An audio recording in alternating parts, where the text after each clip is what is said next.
역사상 가장 배신 그러면 누구라고 생각하십니까? 누구나 다 인정하는 사람입니다. 최고의 배신자 가롯 유다입니다. 그가 왜 예수님을 배반했을까? 이것이 이제 오랫동안 사람들이 이제 상상력을 자극하는 그런 모티브가 됩니다. 내가 예수를 너에게 넘겨주리니 얼마나 주려느냐 하니 그들이 은 30을 달아주거늘. 이 은 30이라는 돈은 부지하게 큰 돈은 아닙니다. 그렇다고 해서 이거는 무시할 만한 작은 돈도 아닙니다. 이게 어느 정도 되는가 하면 보통 4달치 그 급여 정도 됩니다. 최저 시급으로 따져서 급여 정도입니다. 우리나라 돈으로 하면 얼마 정도 될까? 아마 이제 한 1,000만 원이나 1,000만 원 좀 넘는 한 1,200만 원까지 될 수 있는 그런 돈입니다. 출애굽기 21장에 가면 이제 종의 몸값에 대해서 말씀을 하고 있습니다. 만약에 내 소가 다른 사람의 종을 남종이나 여종을 가서 들이받아가지고 그 종이 죽었다. 그러면 그 몸값을 치러야 됩니다. 근데 그 가격이 얼마인가 하면 종의 몸값이 30세겔입니다. 은 30입니다. 이 가격입니다. 근데 또 스가랴서에 보면 아주 독특한 짧은 비유 얘기가 나오는데 그게 이제 11장에 나옵니다. 하나님께서 스가랴 선지자에게 너는 가서 목자가 돼서 양을 치라 이렇게 말씀을 하십니다. 근데 그 양들이 어떤 양이라고 말씀을 하시냐면 죽을 양이들이에요. 죽을 양들인데 네가 가서 쳐라. 문제는 이 양들이 정말 더럽게 말을 안 듣는 겁니다. 진짜 말을 안 듣습니다. 내가 그들에게 이르되 너희가 좋게 여기거든 내 품삯을 내게 주고 그렇지 아니하거든 그만두라. 그들이 곧 은 30개를 달아서 내 품삯을 삼은지라. 목자가 자기 품삯을 달라고 요구를 하고 그랬더니 양들이 그 품삯을 정해줍니다. 얼마를 정해줬습니까? 은 30을 정해줬습니다. 그래서 그걸 받습니다. 이게 도대체 무슨 얘기일까요? 목자가 누군지 너무나 분명하지 않습니까? 누굴까요? 예수님이죠. 예, 예수님입니다. 예수님을 예표합니다. 양들은 누굴까요? 이스라엘 백성이겠죠. 근데 이 양들이 목자를 어떻게 생각한 겁니까? 잘 생각해 보십시오.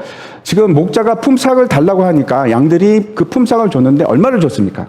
은 30. 그러면 그 목자를 어떻게 생각한 겁니까? 종으로 생각한 거죠. 종으로 여겼던 겁니다. 이 얘기가 어디서 또 나오는가 하면 호세아서에 또 이 은 30에 관한 얘기가 나옵니다. 여호와께서 내게 이르시되 이스라엘 자손이 다른 신을 섬기고 건포도 과자를 즐길지라도 여호와가 그들을 사랑하나니 너는 또 가서 타인의 사랑을 받아 음녀가 된 그 여자를 사랑하라 하시기로 내가 은 15개와 보리 한 호멜 반으로 나를 위하여 그를 사고. 호세아가 그 고멜을 사는데 그 가격이 어떻게 됩니까? 은 15개 하고 또 보리 한 호멜 반으로 삽니다.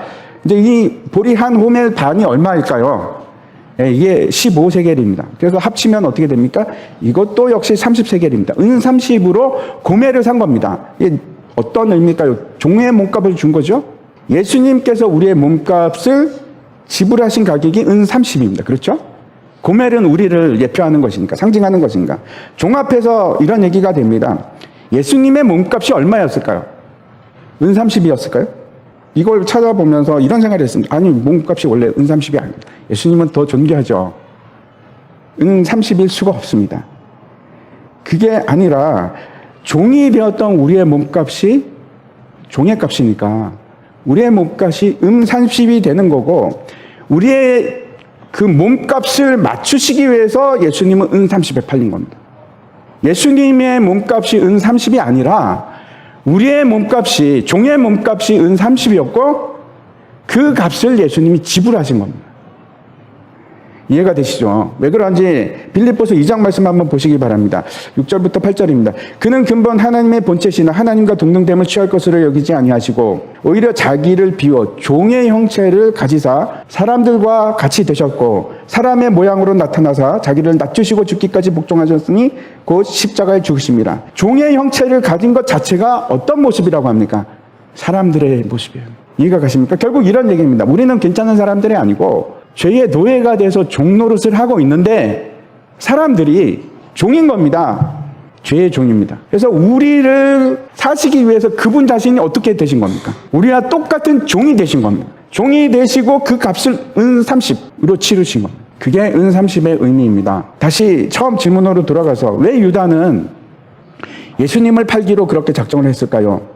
유다가 어떤 인물인지 이제 성경은 어떻게 말씀하고 있는지 한번 찾아보겠습니다. 우리는 느끼지도 못하고 그렇게 살아가지만 언제나 우리에게는 초자연적인 적이 있습니다. 지금 여기도 있습니다. 그 목적이 있는데 우리를 영원한 저주 속에 두기 위해서. 이 세상은 공중 권세 잡은 자의 아래에 있고 사탄의 그 길은 영원히 분명히 영원한 파멸의 길입니다. 사탄은 마지막 순간까지 우리를 어떻게 해서든지 그 자리로 끌고 가려고 멸망의 길로 끌고 가려고 끝도 없이 그 일을 합니다. 최선을 다해서.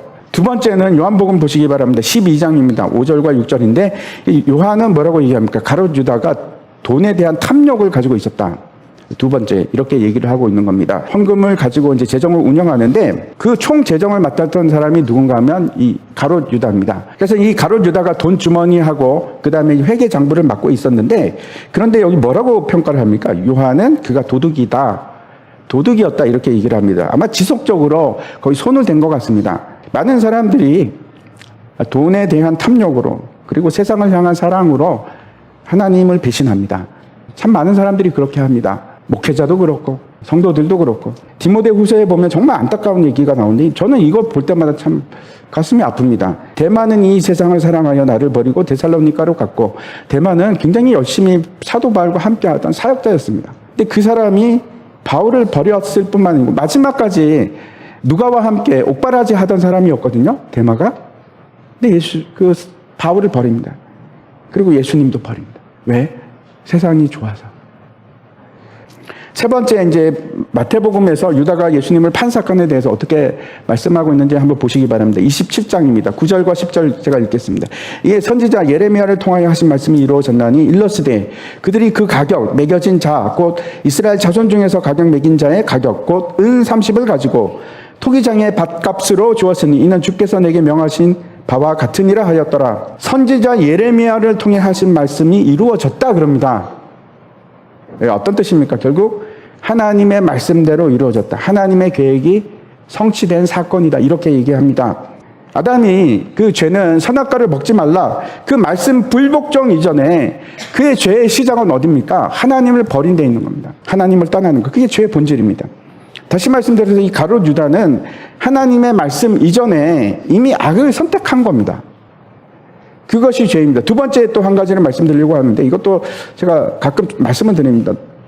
시간의 동시성 때문에 그렇습니다. 그뿐 아니라 또한 리브가가 우리 조상 이삭 한 사람으로 말미암아 임신하였는데 그 자식들이 아직 나지도 아니하고 무슨 선이나 악을 행하지 아니한 때에 택하심을 따라 되는 하나님의 뜻이 행위로 말미암지 않고 오직 부르시는 이로 말미암아 서게 하려 하사 리브가에게 이르시되 큰 자가 어린 자를 섬기리라 하셨나니 기록된 바 내가 야곱은 사랑하고 에서는 미워하였다 하심과 같으니라.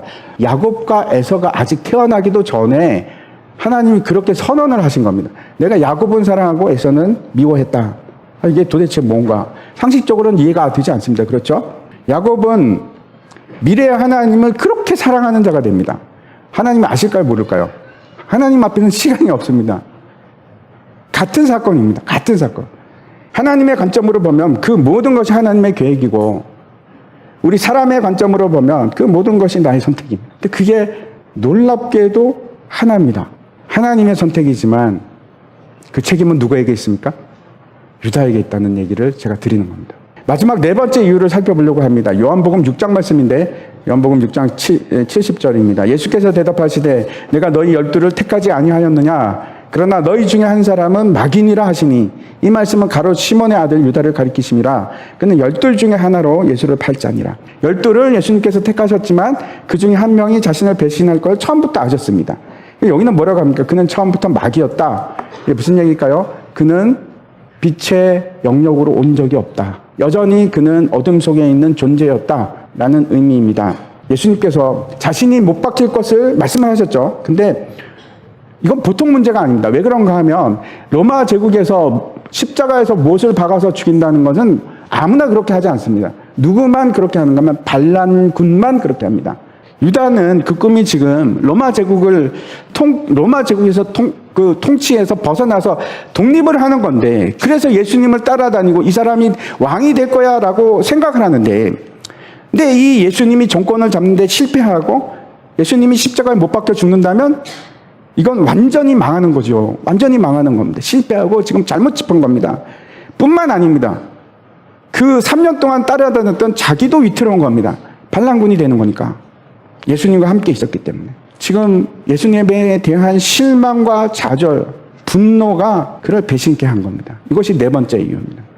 결국 예수님을 떠난 이유는 그가 진리를 알았을까요? 아니요, 몰랐습니다. 예수님이 누구인지, 그 구원이 어떤 것인지, 결국 그 진리를 발견하지 못한 사람이 예수님을 떠납니다. 이제 제가 말씀을 마치려고 합니다.